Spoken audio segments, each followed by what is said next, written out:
स्वागत है आप सभी का मेरे YouTube channel stock market helper में। आज हम बात करने वाले हैं Hathway cable and Datacom limited के बारे में। तो कंपनी लेके आने वाली है आज Q3 के फाइनेंशियल रिजल्ट्स। तो क्या क्या देखने को मिल सकता है, क्या कंपनी डिविडेंड दे सकती है, नंबर्स अच्छे आ सकते हैं, आउटस्टैंडिंग परफॉर्मेंस क्या रह सकती है, इसके अलावा गिरावट क्यों हो रही है स्टॉक में, लगातार जो गिरावट है वो क्यों आ रही है और क्यों शेयर नीचे गिरता जा रहा है। तो सारी चीज़ों के बारे में चर्चा करेंगे एक एक करके। उससे पहले अगर आपने चैनल सब्सक्राइब नहीं किया है तो प्लीज़ चैनल को ज़रूर सब्सक्राइब कर लीजिए, क्योंकि डेली मैं स्टॉक मार्केट से रिलेटेड अपडेट्स इस चैनल पे डालता रहता हूँ। तो शुरुआत करेंगे 5 ईयर के चार्ट पैटर्न से। तो देखा जाए तो 61% हमें जो है वो शेयर डाउन चलता हुआ नज़र आ रहा है। इसे हम क्रैश भी कहेंगे, क्योंकि देखिए 61% जो है हमारा शेयर नीचे आ चुका है। 2020 में आप देखोगे तो बड़ी रिकवरी थी, जब कोरोना ख़त्म हुआ था तब देखोगे आप तो बड़ी रैली दिखाई थी, यानी अच्छा खासा शेयर जो था वो ऊपर के लेवल पे पहुंच गया था, लेकिन सस्टेन नहीं कर पाया। आप देखोगे धीरे धीरे कंसोलिडेट करता हुआ शेयर आज देखो आप तो 16 रुपये के आसपास पहुंच चुका है। 57 का जो हाई बनाया था उसे ब्रेक करके बहुत ही नीचे आ चुका है। रीज़न क्या है गिरावट का वो भी बताऊंगा आगे चल के। उससे पहले देखते हैं मैक्स चार्ट पैटर्न। तो मैक्स चार्ट पैटर्न में देखोगे तो 59% का जो है वो हमें फॉल देखने को मिला है, यानी जहां पर लिस्टिंग हुई थी उससे भी बहुत नीचे आ चुका है शेयर। और आपको पता ही होगा कि अंबानी जी की कंपनी है, यानी मुकेश अंबानी जी की कंपनी है, और जब उन्होंने इस कंपनी को एक्वायर किया था तो उन्होंने 30 रुपये के हिसाब से जो थे वो पर शेयर पर पे किए थे। यानी देखा जाए तो जहाँ पे मुकेश अंबानी ने कंपनी को ख़रीदा था वहाँ से भी कंपनी की वैल्यूएशन आधी हो चुकी है। तो चलिए आगे बढ़ेंगे। अब बात करते हैं कंपनी के फाइनेंशियल रिजल्ट्स की और फाइनेंशियल ट्रेंड्स की।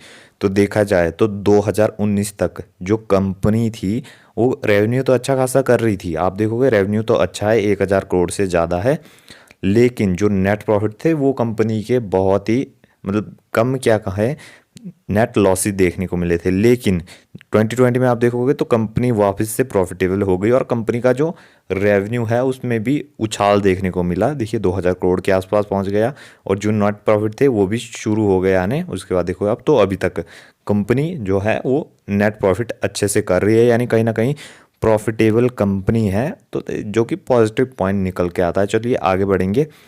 अब बात आती है कॉरपोरेट एक्शन में। तो आप देखोगे तो कंपनी ने 2015 में आप देखोगे 6 जनवरी 2015 को स्टॉक स्प्लिट दिया। आप देखोगे एक के बदले 5 शेयर दिए।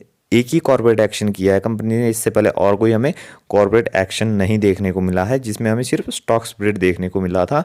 लेकिन डिविडेंड की बात करें तो आज तक कंपनी ने अपने शेयर होल्डर्स को एक भी बारी डिविडेंड पे नहीं किया है, जो कि मुझे बहुत ही ख़राब चीज़ लगती है। लेकिन अभी जो फाइनेंशियल रिजल्ट्स आने वाले हैं तो वहाँ पर कहीं ना कहीं उम्मीद बनती है कि Q3 में कंपनी जो है वो डिविडेंड अनाउंस करे। इसके अलावा मार्केट कैप देखोगे तो 3000 करोड़ के आसपास की मार्केट कैप है, बहुत छोटी कंपनी है।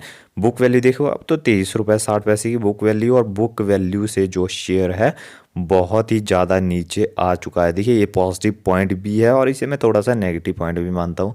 बुक वैल्यू से इतना नीचे वैसे आना ही नहीं चाहिए था, लेकिन आ चुका है। तो कहीं ना कहीं देखा जाए तो शेयर बहुत ही सस्ते दामों पे मिल रहा है। फेस वैल्यू 2 की है, यानी अभी उम्मीद है कि कॉर्पोरेट एक्शन कंपनी दे सकती है। अब बात आती है रिजर्व्स की। कंपनी के बैलेंस शीट में कितने रिजर्व पड़े हुए, तो आप देखोगे 3815 करोड़ के रिजर्व्स है कंपनी के पास।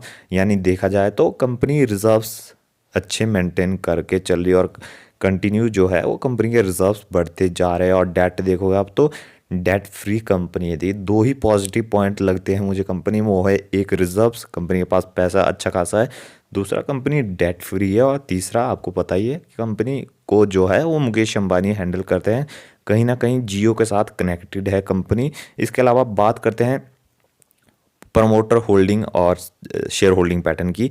अब देखिए यहीं पे निकल के आता है कि गिरावट क्यों हो रही है। आप देखोगे, अब वापस से चलता हूँ मैं chart pattern, max chart pattern 5 सालों का चार्ट पैटर्न। आप देखो 61% जो है वो फॉल दिखा चुका है, यानी बहुत ही नीचे लेवल्स पे आ चुका है। तो कारण क्या है, आप देखोगे प्रमोटर होल्डिंग कितनी है 75, जो कि चली हुई है कंटिन्यू, और देखोगे।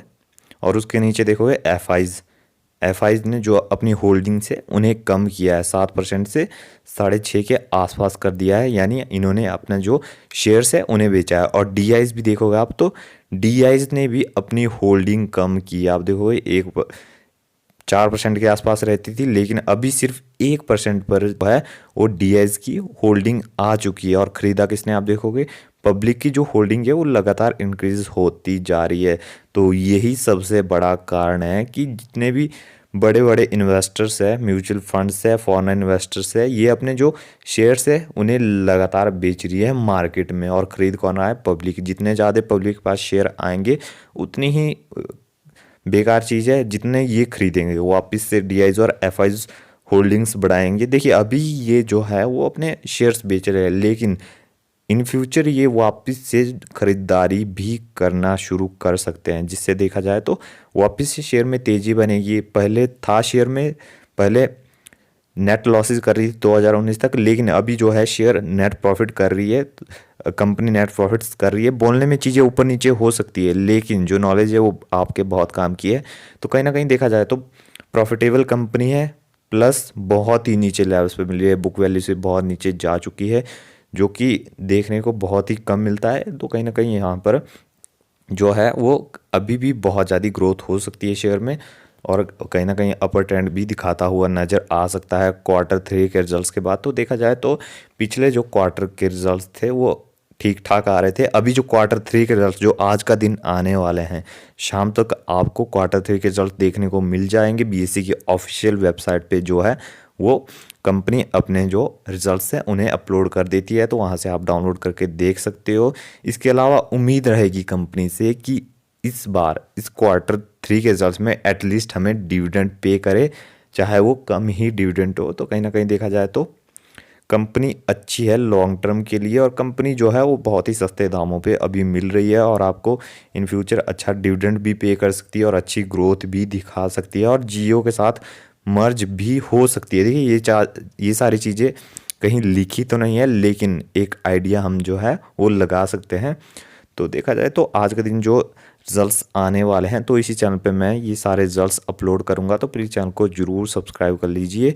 ये थी हमारी आज की वीडियो अच्छी लगी लाइक करें, चैनल को सब्सक्राइब करें। इसके अलावा डिस्क्लेमर देना चाहूँगा, कोई भी मेरी तरफ से बाइंग या सेलिंग रिकमेंडेशन नहीं है। स्टॉक मार्केट रिस्की है, ये हमेशा आपको याद रखना चाहिए। तो मिलता है अगली वीडियो में।